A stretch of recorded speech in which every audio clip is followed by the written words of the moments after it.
ગુજરાતમાં હજુ 48 કલાક વરસાદ ભૂક્કા બોલાવશે એવું દેખાઈ રહ્યું છે। હવામાન વિભાગે 21 અને 22મી ઓગસ્ટના રોજ ભારેથી અતિભારે વરસાદની આગાહી આપી છે।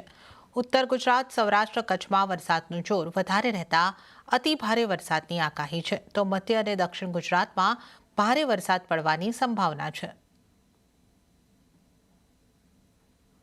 इसमें डे 1 21 अगस्त के लिए जो गुजरात रीजन में heavy to very heavy rainfall का वार्निंग ऑरेंज वार्निंग के साथ आइसोलेटेड प्लेसेस में दिया गया है। वो है साबरकांठा, आरावली और महासागर के लिए दिया गया है। और हेवी रेनफॉल का वार्निंग येलो वार्निंग के साथ दिया गया है बनसकांठा, पाटन, महेसाणा, गांधीनगर, खेड़ा, अहमदाबाद, पंचमहल, दाहोद, डांग, नवसारी, वलसाड, तापी, दमन और दादरा नगर हवेली के लिए दिया गया है।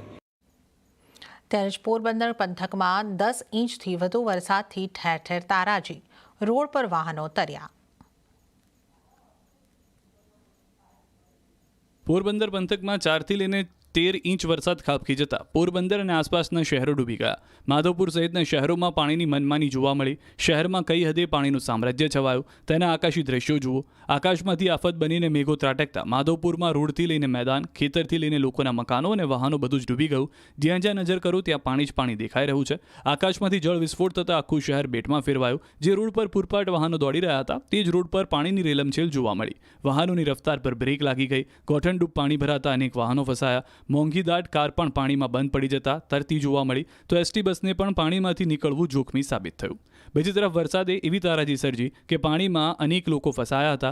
વરસાદને લઈને 32 વિવિધ રસ્તાઓ પર પાણીના પ્રવાહ વધવાને કારણે વાહન વ્યવહાર માટે બંધ કરવામાં આવ્યો। ત્યારે રાણાવાવ તાલુકાની ભોરાસર સીમ શાળાએ જતા વચ્ચે રસ્તામાં પુલ પરથી પાણીનો પ્રવાહ વધવાથી પરત ફરી ન શકવાને કારણે સ્કૂલ ખાતે 45 વિદ્યાર્થી અને 4 શિક્ષક ફસાયા હતા। વહીવટીતંત્રને જાણ થતાં તુરંત એનડીઆરએફની ટીમ રવાના કરવામાં આવી હતી અને એનડીઆરએફની ટીમની મદદથી જ વિદ્યાર્થીઓ અને શિક્ષકોને સલામત રીતે રસ્તો પસાર કરાવાયો। વિદ્યાર્થીઓને પોતાના ઘરે સહી સલામત પહોંચાડ્યા। પોરબંદર શહેરમાંથી પાણી ભરાતા નીચાણવાળા વિવિધ વિસ્તારોમાંથી વહીવટીતંત્ર દ્વારા 120 લોકોને શેલ્ટર હાઉસમાં સ્થળાંતરિત કરવામાં આવ્યા। બીજી તરફ પોરબંદરના મોચા ગામે ખેતરોમાં કેટલા લોકો ખેતરમાં ફસાઈ ગયા હતા। ખેતરમાં કામ કરી રહ્યા હતા ત્યારે જ ભારે વરસાદને કારણે ચારે બાજુ પાણી ભરાઈ જતા 14 જેટલા લોકો ફસાયા। આ અંગેની જાણ એનડીઆરએફની ટીમને પહોંચી તમામ લોકોનું રેસ્ક્યુ કર્યું। 11 પુરુષ, 2 મહિલાને બચાવી લીધા, જ્યારે એક વ્યક્તિનો કોઈ પત્તો નથી।